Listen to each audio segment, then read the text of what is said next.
وَلَقَدْ يَسَّرْنَا الْقُرْآنَ لِلذِّكْرِ فَهَلْ مِن مُّدَّكِرٍ اعوذ باللہ من الشیطان الرجیم بسم اللہ الرحمن الرحیم لا یسمعون حسیسہا، یعنی ایک دفعہ تو آنا ہے، مشاہدہ تو کرا دیا جائے گا، ام منکم الا واردھا، لیکن پھر یہ کہ ان کو وہاں سے دور لے جایا جائے گا، پھر یہ کہ لا یسمعون حسیسہا، پھر وہ اس کی آہٹ تک نہیں سنیں گے، وہم فی ما اشتہت انفسہم خالدون، اور بلکہ وہ جو بھی ان کی دلوں کی خواہش ہوگی، جو دل پسند چیزیں ہوں گی، جو ان کے نفس چاہیں گے، تمام مرغوبات نفس ان کو فراہم کر دی جائیں گی اور ان کے اندر وہ رہیں گے، اور وہاں پر ہمیشہ ہمیشہ رہیں گے، فی ما اشتہت انفسہم، جو بھی اشتہا ہوگی ان کے جانوں کی۔ لا یحزنہم الفزع الاکبر،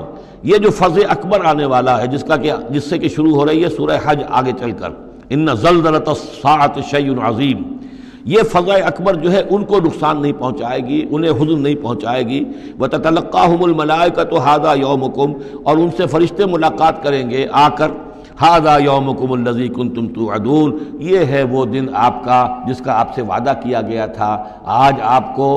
خلعتیں ملیں گی، انعامات سے نوازا جائے گا، آپ کی قدر افزائی ہوگی، آپ کی مہمان نوازی ہوگی۔ یوم نطوی السماء کطی السجل للکتب کما بدأنا اول خلق نعیدہ وعدا علینا انا کنا فاعلین، صدق اللہ العظیم۔ سورہ انبیاء کی جو یہ آخری آیات ہیں، ان میں بعض بہت اہم مضامین آئے ہیں۔ ہم جس آیت پر سے گزر چکے ہیں، لا یحزنہم الفزع الاکبر، اللہ تعالیٰ کے جو نیک بندے ہوں گے انہیں جو قیامت کا زلزلہ آنے والا ہے، جس سے کہ اگلی صورت شروع ہو رہی ہے جس کے تذکرے سے کہ یا ایھا الناس اتقوا ربکم ان زلزلۃ الساعۃ شیء عظیم، اللہ تعالیٰ انہیں محفوظ رکھے گا اس فزع اکبر کے اثرات سے۔ لا یحزنہم الفزع الاکبر، احادیث سے یہ معلوم ہوتا ہے کہ صورتحال کچھ ایسی پیش آنے والی ہے کہ ابھی وہ ملاحم کا دور، جس میں کہ کافی سختیاں آئیں گی مسلمانوں پر، خصوصاً عالم عرب میں، اور جو بھی عیسائیوں اور یہودیوں کا گٹھ جوڑ جو ہے اس کے خلاف مسلمانوں کو جو قتال کرنا ہے، جنگ کرنی ہے، اس میں کئی مراحل آئیں گے جس میں بہت نقصان ہوگا مسلمانوں کا بھی، پھر بالآخر اللہ تعالیٰ فتح دے گا۔ حضرت مسیح علیہ السلام کے ذریعے سے ایک آسمانی مدد ملے گی، معجزانہ مدد ملے گی اللہ تعالیٰ کی طرف سے، لیکن زمینی سطح پر بھی عام جو اسباب ہیں، عادی اسباب اس دنیا کے، اس کے حوالے سے عرب میں ایک مجدد جو ہیں وہ ظاہر ہوں گے، حضرت مہدی، اور ادھر جو مشرقی علاقہ ہے خراسان کا، جس میں میرے اندازے کے مطابق پاکستان کا علاقہ بھی شامل ہے اور افغانستان ہے، یہاں اس سے پہلے ہی وہ حکومت قائم ہو چکی ہوگی کہ جس سے پھر مدد جائے گی حضرت عیسیٰ علیہ السلام کے ساتھ اور حضرت مہدی کے ساتھ ہو کر، پھر وہ اس اتحاد، عیسائی یہودی اتحاد کا مقابلہ کریں گے۔ اس کے بعد یہ ہے کہ پھر آخری مرحلہ آئے گا یاجوج اور ماجوج کے حملے کا، اور پھر پوری دنیا میں اسلام کا بول بالا ہو جائے گا، دین حق کا غلبہ ہوگا، اور مختلف روایات میں مختلف اس کی مقدار آئی ہے، 40 برس تک بھی، کہ پوری دنیا میں اللہ کے دین کا غلبہ ہوگا، خلافت علی منہاج النبوہ، جس کی کہ خبریں ہیں حدیث کے اندر کہ 5واں دور وہ آنا ہے ابھی حضور صلی اللہ علیہ وسلم کے زمانے سے لے کر، پہلا دور دور نبوت، پھر دور خلافت علی منہاج النبوہ، پھر ظالم ملوکیت کا دور، پھر غلامی والی ملوکیت کا دور، اور پھر خلافت علی منہاج النبوہ کا دور۔ اور اب جب یہ خلافت آئے گی تو پھر یہ کل روئے ارضی پر ہوگی، گلوبل ہوگی۔ لا یبقى علی ظہر الارض بیت وبر ولا بدر الا ادخلہ اللہ کلمۃ الاسلام، کوئی گھر اور خیمہ ایسا نہیں رہے گا دنیا میں پورے روئے ارضی پر جس میں کلمہ اسلام داخل نہ ہو جائے۔ اور یہ جو فرمایا حضور نے کہ ان اللہ زوالی الارض، اللہ نے میرے لیے زمین کو لپیٹ کر اور سکیڑ کر مجھے پوری زمین دکھا دی، فرأیت مشارقہا و مغاربہا، میں نے زمین کے سارے مشرق دیکھ لیے، سارے مغرب دیکھ لیے۔ وَإِنَّ أُمَّتِي سَيَبْلُغُ مُلْكُهَا مَا زُوِّيَ لِي مِنْهَا، میری امت کی حکومت ان تمام علاقوں پر قائم ہو کر رہے گی جو مجھے زمین کو سکیڑ کر دکھا دیے گئے۔ تو یہ ایک دور آنا ہے، اس میں کسی شک و شبے کی گنجائش نہیں ہے۔ اگرچہ میں یہ نہیں کہہ سکتا کہ ابھی اس میں کتنی تاخیر ہے، یہ مختلف مراحل کب شروع ہوں گے، ٹائم ٹیبل نہیں دے سکتے، لیکن یہ کہ تقریباً یوں سمجھیے کہ قرآن مجید کے بین السطور سے اور احادیث نبویہ میں جو صراحت کے ساتھ خبریں آئی ہیں اس کی بنا پر یہ ہونا ہے۔ لیکن اس کے بعد جو قیامت آنی ہے، قیامت سے پہلے ایک مرحلہ ایسا آئے گا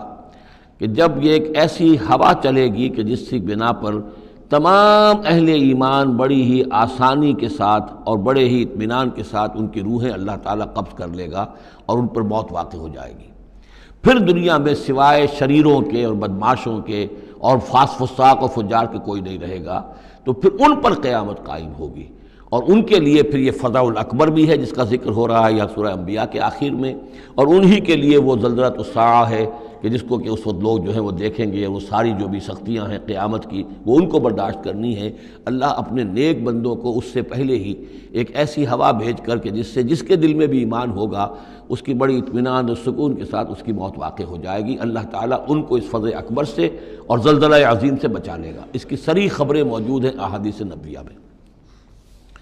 لا یحزنہم الفزع الاکبر، انہیں نہیں ستائے گا وہ فزع اکبر، بڑی گھبراہٹ کا وقت جو آنے والا ہے۔ وتتلقاہم الملائکۃ، اور ان سے ملاقات کریں گے، لینے آئیں گے انہیں فرشتے، ان کا استقبال کریں گے۔ ھذا یومکم الذی کنتم توعدون، یہ ہے آپ کا وہ دن جس کا آپ سے وعدہ کیا جاتا تھا۔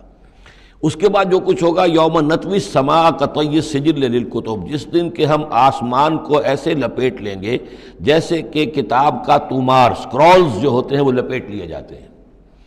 یہاں سماوات نہیں ہے، سما ہے۔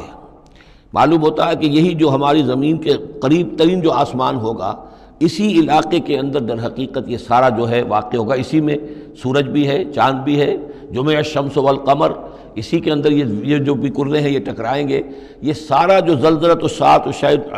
شیء عظیم جو ہے یہ اسی سولر سسٹم کے اندر ہونے والا ہے۔ جبکہ ہم آسمان کو یوم نطوی السماء کطی السجل للکتب، تو ہم اس کو لپیٹ دیں گے اس آسمان کو کہ جیسے کہ کتاب کا تومار جو ہے اور کتاب کا سکرول لپیٹ دیا جاتا ہے۔ کما بدانا اول خلق نعیدہ، جیسے کہ ہم نے پیدا کیا تھا اسے پہلی مرتبہ، اسی طریقے سے پھر اعادہ کریں گے، اس کا دوہرا دیں گے اس کو۔ وعدن علینا، یعنی یہ کہ جیسے کہ آپ کو معلوم ہے theory of the expanding universe, کہ ہر یہ جو کائنات ہے پھیل رہی ہے یوں اس طریقے سے چکر کھاتے ہوئے، ہر شے، ہر گلیکسی اسے چکر کھاتے ہوئے پھیلتی چلی جا رہی ہے۔ اسی طریقے سے یہ الٹ کر جیسے فنر ہوتا ہے وہ واپس آتا ہے جب، تو پھر اسی طریقے سے چکر کھاتے ہوئے وہ پھر آ کر جب جاتا ہے ایک جگہ پر۔ یوم نطوی السماء کطی السجل للکتب کما بدانا اول خلق نعید وعدا علینا، یہ ہم پر وعدہ ہے۔ انا کنا فاعلین، ہم یقیناً یہ کر کے رہیں گے۔ وَلَقَدْ كَتَبْنَا فِي الزَّبُورِ مِن بَعْدِ الذِّكْرِ، اور ہم نے لکھ دیا تھا زبور میں نصیحت کے بعد، ان الارض یرثها عبادی الصالحون، کہ ہماری اس زمین کے وارث ہوں گے ہمارے نیک بندے۔ اسی زمین کو جیسا کہ میں نے کہا جنت بنا دیا جائے گا، اور ابتدائی جو ہے نزل جو ہے ان کے لیے ابتدائی جنت وہ اسی زمین پر فراہم کی جائے گی۔ یہ زمین جو ہے اس کے وارث ہوں گے ہمارے نیک بندے۔ اس میں دونوں اشارے ہو سکتے ہیں، قیامت سے قبل اللہ کے نیک بندوں کی حکومت پوری زمین پر قائم ہو جائے گی، تو زمین کے وارث ہو جائیں گے اللہ کے نیک بندے۔ اور دوسرے یہ کہ آخرت کی زمین مراد ہو تو ظاہر بات ہے اس جنت کے تو ظاہر بات ہے وارث اللہ کے نیک بندے ہیں ہی۔ دونوں امکانات اس آیت میں موجود ہیں۔ ان فی ھذا لبلاغا لقوم عابدین، یقیناً اس میں پہنچا دینا ہے، بات کو پہنچا دینا ہے ان لوگوں کے لیے کہ جو اللہ کے بندے ہیں، اللہ کی بندگی کرنا چاہتے ہیں، اللہ کی عبادت پر کاربند رہنا چاہتے ہیں۔ وما ارسلناک الا رحمۃ للعالمین، اور نبی ہم نے نہیں بھیجا ہے آپ کو مگر تمام جہان والوں کے لیے رحمت بنا کر۔ آپ صرف عرب کے لیے نہیں بھیجے گئے تھے، اگر عرب کے لیے بھیجے گئے ہوتے تو آپ کا جو مقصد بعثت تھا وہ مکمل ہو گیا، وہ تو جزیرہ نما عرب میں دین کا بول بالا ہو گیا۔ هو الذی ارسل رسولہ بالہدی ودین الحق لیظہرہ علی الدین کلہ، تو وہ تو ہو گیا، جزیرہ نما عرب کے اندر اللہ کا دین جو ہے اس کا بول بالا ہو گیا تھا۔ آپ بھیجے گئے تمام جہان والوں کے لیے، لہٰذا آپ کے بعثت کا مقصد اسی وقت مکمل ہوگا جب کل روئے ارضی پر آپ کا لایا ہوا دین غالب ہو جائے، تب جا کر، جس کو اقبال نے کہا ہے کہ وقت فرصت ہے کہاں، کام ابھی باقی ہے، نور توحید کا اتمام ابھی باقی ہے۔ تو وہ اتمام جو ہے ایک اعتبار سے تو ہو گیا تھا، جزیرہ نما عرب کی حد تک اتمام ہو گیا، لیکن یہ کہ دنیا جو ہے بھی تو بہت بڑی تھی، نوع انسانی جو ہے بڑی جو ہے اس تک ابھی دین کو پھیلانا تھا، پہنچانا تھا۔ دور خلافت راشدہ میں وہ سلسلہ شروع ہوا ہی تھا، لیکن اس کے بعد ایک سازش کے نتیجے میں عبداللہ ابن سبا نے جو سازش کی یہودی نے اور مسلمانوں کو آپس میں لڑا دیا، ایک فتنۃ الکبریٰ پیدا ہوا جس کے نتیجے میں حضرت عثمان شہید کیے گئے اور پھر باہمی خانہ جنگی ہوئی، 1,00,000 مسلمان ایک دوسرے کی تلواروں اور نیزوں سے ختم ہو گئے، تو وہ پروسیس وہیں رک گیا۔ اس کے بعد سے تو ہم اس کے واپس آئے ہیں، وہ دین کا جو غلبہ تھا وہ دین سے ہم پیچھے ہٹے ہیں، پسپائی ہوئی ہے۔ لیکن یہ کہ دنیا ختم نہیں ہو سکتی جب تک کہ محمد رسول اللہ صلی اللہ علیہ وسلم کا مقصد بعثت بتمام و کمال پورا نہ ہو، اور مقصد بعثت آپ کا ہے اظہار دین الحق، اللہ کے دین کا غلبہ، اور یہ اللہ کے دین کا غلبہ چونکہ آپ پوری نوع انسانی کے لیے بھیجے گئے ہیں، لہذا کل عالم انسانی پر اس کا ہونا لازم ہے۔ یہ گویا کہ صغریٰ کبریٰ قرآن سے ثابت ہے، لیکن اس کی صراحت کے ساتھ خبریں احادیث میں ہیں۔ وَمَا أَرْسَلْنَاكَ إِلَّا رَحْمَةً لِّلْعَالَمِينَ قُلْ إِنَّمَا يُوحَىٰ إِلَيَّ أَنَّمَا إِلَٰهُكُمْ إِلَٰهٌ وَاحِدٌ۔ اے نبی ان سے کہہ دیجئے یہ بات میری طرف وحی کی جا رہی ہے کہ تمہارا الہ بس ایک ہی الہ ہے، فَهَلْ أَنْتُمْ مُسْلِمُونَ، تو اب تم اس کی فرما برداری اختیار کرتے ہو یا نہیں؟ فَإِن تَوَلَّوْا، پھر اے نبی اگر یہ منہ موڑ لیں، پیٹھ دکھا دیں، فَقُلْ آذَنْتُكُمْ عَلَىٰ سَوَاءٍ، تو کہہ دیجئے میں نے تمہارے کان کھول دیے ہیں، میں نے اللہ کا پیغام تمہیں کھلم کھلا ڈنکے کی چوٹ پہنچا دیا ہے ہر ایک کے لیے۔ اب تمہارے سرداروں کو بھی میں نے بات سمجھا دی ہے، عوام کے سامنے بھی پیش کر دیا ہے، سب کے لیے برابر، کوئی طبقہ ایسا نہیں رہا ہے اس تمہارے معاشرے کا جس کے سامنے کہ میری دعوت نہ پہنچ چکی ہو۔ اب آذنتکم علی سواء، سب کو یکساں میں نے سنا دیا، پہنچا دیا، اللہ کی تبلیغ کا حق ادا کر دیا۔ ان ادری اقریب ام بعید ما توعدون، یہ میں نہیں جانتا کہ جس چیز کا تم سے وعدہ کیا جا رہا ہے، جس چیز کی دھمکی دی جا رہی ہے، جو عذاب آنے والا ہے، وہ قریب ہے یا دور ہے۔ ٹائم ٹیبل میں نہیں دے سکتا، لیکن یہ کہ تمہارے اوپر جو بھی تمہارے کرتوتوں کے نتائج ہیں وہ بالآخر وہ تمہارے اوپر تمہاری شامت اعمال بن کر آئیں گے۔ وَإِنْ أَدْرِي أَقَرِيبٌ أَمْ بَعِيدٌ مَا تُوعَدُونَ، وہ قریب ہے یا دور ہے یہ میں نہیں کہہ سکتا۔ یہی جیسا کہ میں عرض کر رہا ہوں کہ یہ تمام جو سلسلہ ہے کہ جو احادیث نبویہ اور قرآن مجید، اور نہ صرف یہ کہ احادیث نبویہ بلکہ سابقہ جو کتابیں ہیں، آخر وہ بھی کتابیں تھیں اللہ کی، ان میں تحریف تو ہوئی ہے لیکن پھر بھی حق بات بھی موجود ہے، اس میں بھی جو پیشن گوئیاں موجود ہیں۔ چنانچہ آپ دیکھتے ہیں کہ اس وقت دنیا میں ہر اعتبار سے یہ جو چند سال اب رہ گئے ہیں اس صدی کے، 1999 اور 1998 بھی اس میں شامل ہے، پھر یہ کہ اس صدی کے اختتام پر اور پھر اگلی صدی کے شروع ہونے کے بارے میں نوسٹریڈیمس کی پیشن گوئیاں، شاہ ولی کی پیشن گوئیاں، پچھلے دنوں تو اخبارات میں آیا کہ گاندھی جی کی بھی کوئی پیشن گوئیاں برآمد ہوئی ہیں جو بھی اسی عرصے کے لیے تھیں، شاید وہ بھی کہیں کوئی سنیاسی سے کچھ انہوں نے سنا ہو، وہ کوئی ان کی کوئی ایک وہ جو ہے ڈائری برآمد ہوئی ہے، جنگ میں خبر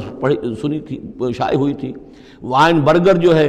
جو رہا ہے پچھلی حکومت کے اندر بڑا اہم، اس کی یہ پیشن گوئیاں ہیں۔ تو یہ سارا جو ہے، اور جو بائبل کی آخری کتاب ہے بک آف ریولیشن، حضرت یوحنا، حضرت یحییٰ جو حضرت مسیح کے حوارین میں سے تھے، ایک یوحنا تو وہ ہے جو نبی تھے، یحییٰ وہ تو نبی تھے، جان دی بیپٹسٹ، ایک یہ جان ہیں جو حواری ہیں جن کے کہ وہ مکاشفات ہیں کہ جو آخری کتاب ہے بائبل کی، اور یہ احادیث نبویہ ہیں کہ جن میں کتاب الملاحم اور کتاب و آثار الساعہ وغیرہ ہیں، کتاب الفتن، تو ان سب سے معلوم ہوتا ہے کہ یہ چیزیں اب آنے والی ہیں اور معاملہ زیادہ دور نہیں رہا ہے، لیکن کتنا قریب ہے یہ بھی ہم نہیں کہہ سکتے۔ وَإِنْ أَدْرِي أَقَرِيبٌ أَمْ بَعِيدٌ مَا تُوعَدُونَ إِنَّهُ يَعْلَمُ الْجَهْرَ مِنَ الْقَوْلِ وَيَعْلَمُ مَا تَكْتُمُونَ، یقیناً اللہ تعالیٰ جانتا ہے کھلی بات کو بھی جو بلند آواز سے کہی جاتی ہے، اور وہ تو اس کو بھی جانتا ہے جسے تم چھپاتے ہو اپنے دلوں کے اندر۔ وَإِنْ أَدْرِي لَعَلَّهُ فِتْنَةٌ لَكُمْ وَمَتَاعٌ إِلَىٰ حِينٍ، اور میں نہیں جانتا، میں نہیں کہہ سکتا، ہو سکتا ہے کہ ابھی اس تاخیر میں تمہارے لیے کوئی آزمائش ہو، اللہ تمہیں ابھی اور fresh lease of existence grant کر دے، تاکہ یہ کہ تمہیں ایک کچھ عرصے کے لیے اس دنیا میں رہنے کا اور بسنے کا اور فائدہ اٹھا لینے کا موقع مل جائے، لیکن بالآخر ہونا وہ ہے جو میں بتا رہا ہوں، اس کے اندر کوئی شک نہیں ہے، وہ شدنی امر ہے۔ قال رب احکم بالحق، کہا نبی نے، رسول نے صلی اللہ علیہ وسلم، پروردگار اب حق کے ساتھ فیصلہ فرما دے۔ یعنی یہ کہ نبی اکرم صلی اللہ علیہ وسلم کا بھی دیکھیے، جیسے میں نے بار بار کہا ہے کہ آخر یہ اتنا طویل ہو گیا تھا رد و قضا کا مسئلہ کہ آپ کی طبیعت کے اندر بھی اب بات یہ آ رہی تھی کہ پروردگار اب فیصلہ سنا دے۔ قال رب احکم بالحق، پروردگار اب حق کے ساتھ فیصلہ سنا دے۔ وَرَبُّنَا الرَّحْمَٰنُ الْمُسْتَعَانُ عَلَىٰ مَا تَصِفُونَ، اور یقیناً اب ان کی طرف خطاب کر کے ہم تو جس سے مدد طلب کر رہے ہیں وہ ہمارا رب ہے رحمان، ہم اپنے رب سے رحمان سے جو مستعان ہے، جس سے کہ مدد طلب کی جاتی ہے، ہم طلب کر رہے ہیں ان تمام چیزوں کے خلاف جو تم کہہ رہے ہو، جو تمہاری باتیں ہیں، جو تم نے جو اعتراضات کیے ہیں، جو تم نے مجھے زج کیا ہوا ہے، ان سب کا مقابلہ میرے پاس تو یہ ہے کہ میں اپنے پروردگار سے ہی مدد طلب کر رہا ہوں۔